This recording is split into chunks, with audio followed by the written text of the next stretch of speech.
शरीर को लेकर बरती गई जरा सी लापरवाही कई बार भयानक दुख का कारण बन जाती है। इसीलिए समझदारी इसी में है कि हम अपने तन मन को लेकर हमेशा जागरूक और जिम्मेदार रहें।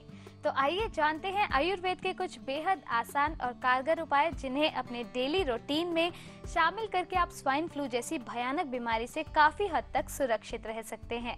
नमस्कार, मैं ऋचा भाटिया आप सभी का स्वागत करती हूँ आरोग्य में।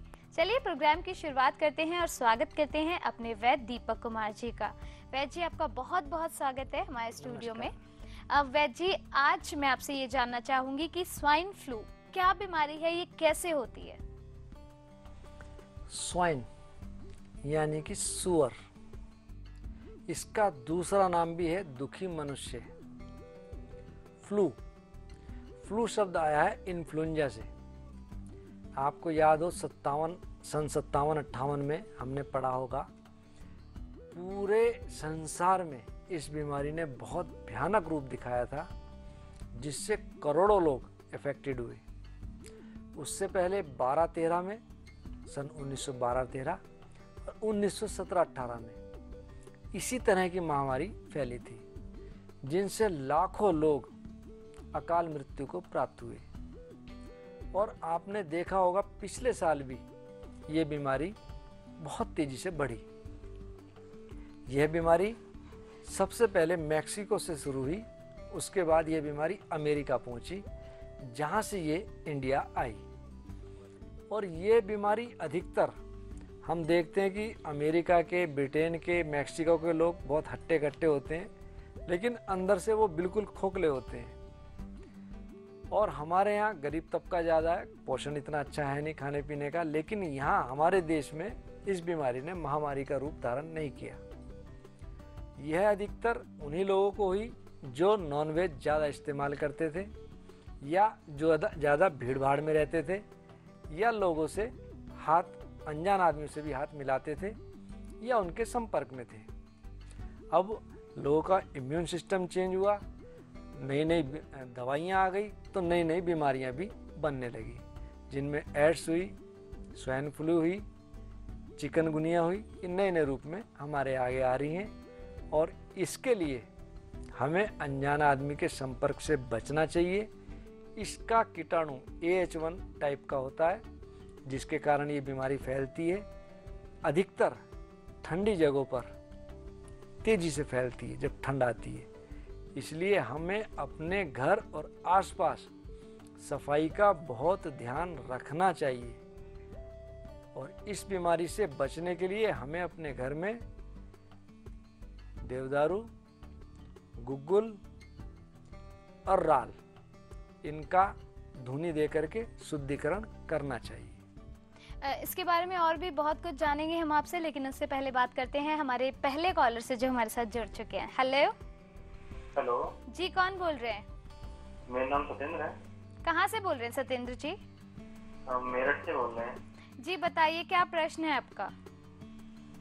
वैसे जी, हमारे मतलब चेस्ट में राइट साइड में दर्द होता है जी, और कोल्ड मेरे को बहुत जल्दी जल्दी होता रहता है जी। और ये मतलब 1 महीना मतलब ठीक हो जाएगा, फिर हो जाता है। सत्येंद्र जी, सबसे पहले उस कारण को देखो कि जिस कारण से आपको जुकाम बार बार होता है। मैं हर बार कहता हूँ, अपनी नसिका में सरसों का तेल गरम करके 3-3 बूंद डालें। जुकाम से बचने के लिए आप कुटकी या चिरायता या तुलसा या नीम या गिलोय, जिसका प्रयोग कर सकते हैं उसका प्रयोग करें। और हमारे यहाँ की एक चाय है, ब्राह्मी चाय, उसके अंदर आपको ये सब चीज़ें मिल जाएंगी। इसका सेवन करें, धीरे धीरे आपका इम्यून सिस्टम स्ट्रांग होगा। रही बात दर्द के लिए, कई बार ये मस्कुलर पेन भी हो जाते हैं। अपना बीपी चेक करवाएं, बीपी ठीक है या नहीं। और मस्कुलर पेन के लिए महानारायण तेल थोड़ा गर्म करके उसको मलें और उसके ऊपर गर्म कपड़ा बांध लें। फ्रिज का ठंडा पानी, कोलाज, किसी भी प्रकार की कोल्ड ड्रिंक्स, खटाई, दही, मट्ठा, इनसे बचें। और जुखाम के लिए 2-4 प्रयोग ऐसे हैं जिनके प्रयोग से आप अपना रूटीन में ही अपना इम्यून सिस्टम बढ़ा सकते हैं। जैसे कि चाय में आप 2 काली मिर्च रोज पका के सेवन करें या दिन भर में 2 काली मिर्च वैसे ही चूसते रहें, आपको ये बीमारी नहीं लगेगी। मुझे पूरा यकीन है कि आपको आपके सवाल का जवाब मिल गया होगा। इन उपायों को अपनाइए और अपनी बीमारी को जड़ से दूर भगाइए। लेकिन दर्शकों, अगर आप भी ऐसी किसी बीमारी से जूझ रहे हैं या फिर किसी भी प्रकार की बीमारी जो आपको बहुत परेशान कर रही है, उस समस्या का समाधान आपको यहाँ पर मिल सकता है। आप अभी कॉल कीजिए इन नंबर्स पर जो आपकी टीवी स्क्रीन पर लगातार आपको दिए जा रहे हैं। आपकी डायरेक्ट बातचीत हो सकती है वैद्य जी से और आप उनसे अपॉइंटमेंट भी ले सकते हैं।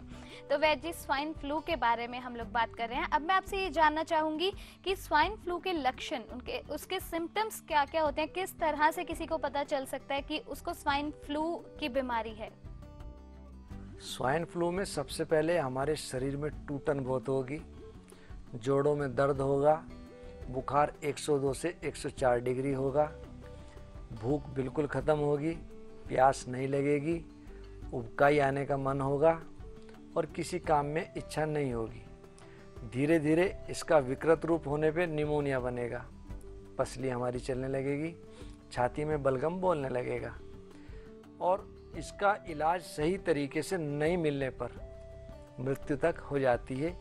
इसलिए इससे बचने के लिए आप नीम और गिलोय, तुलसा, इनका प्रयोग अवश्य करें। और एक छोटी सी बात कहता हूँ, यदि हमारी इम्यून सिस्टम स्ट्रांग होगा तो ये बीमारी हम पे असर नहीं करेगी। एक छोटा सा किस्सा बताता हूँ। शांति कुंज के आचार्य जी, परम पूजनीय श्री राम शर्मा जी, किसी सज्जन ने एक बार धृष्टता से उनको गोली मार दी थी। गोली मारने से वो उनको तो पकड़ लिया गया उस आदमी को और आचार्य जी को हॉस्पिटलाइज किया गया। आचार्य जी की विल पावर बहुत ज़्यादा स्ट्रांग थी, काफ़ी खून निकल गया। डॉक्टर ने कहा कि आपको ब्लड चढ़ाना पड़ेगा, लेकिन अपनी विल पावर के कारण उन्होंने ये स्ट्रिक्टली कह दिया था कि मैं किसी का खून अभी नहीं चढ़वाऊंगा। और आप यकीन माने कि बिना किसी दिक्कत के बहुत शीघ्र वह ठीक हो गए। और हमारा इम्यून सिस्टम स्ट्रांग होगा तो ये बीमारी हमको नहीं लगेगी। एक प्रयोग पहले भी बताया मैंने, बता रहा हूँ। हरड़ भेड़ा आंवला, चौथी नीम गिलोय, जो व्यक्ति सेवन करे निरोगी काया होए।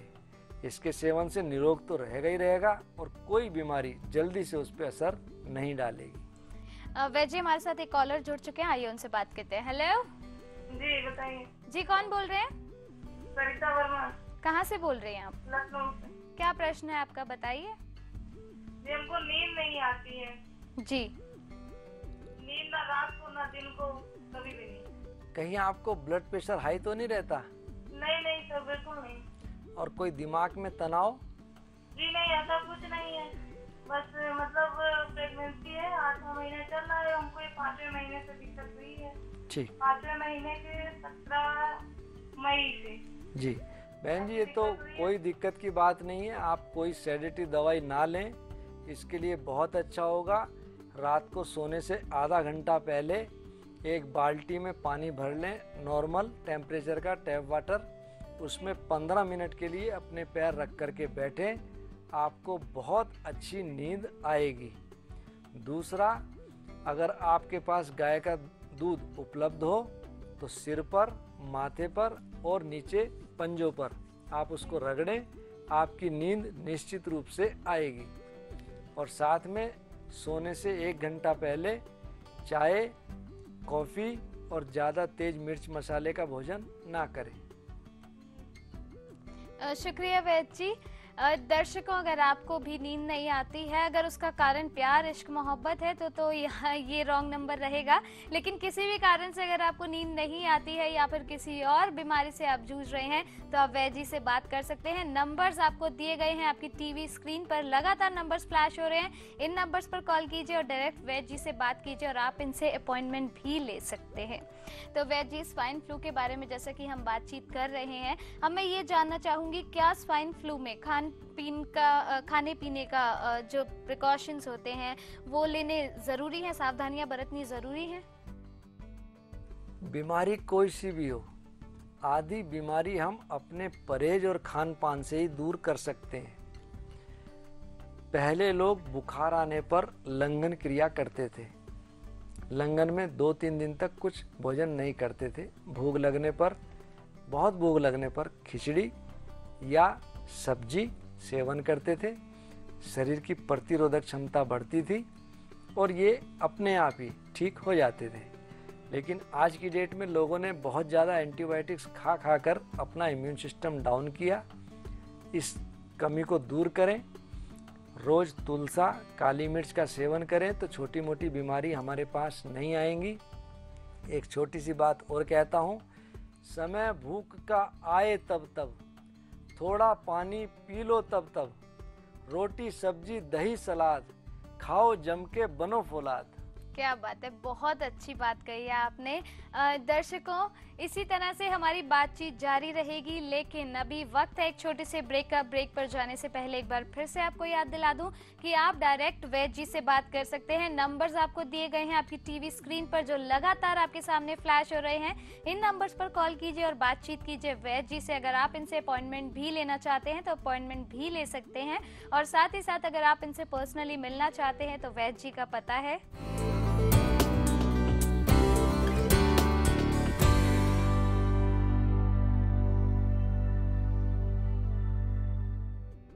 मिलते हैं एक छोटे से ब्रेक के बाद।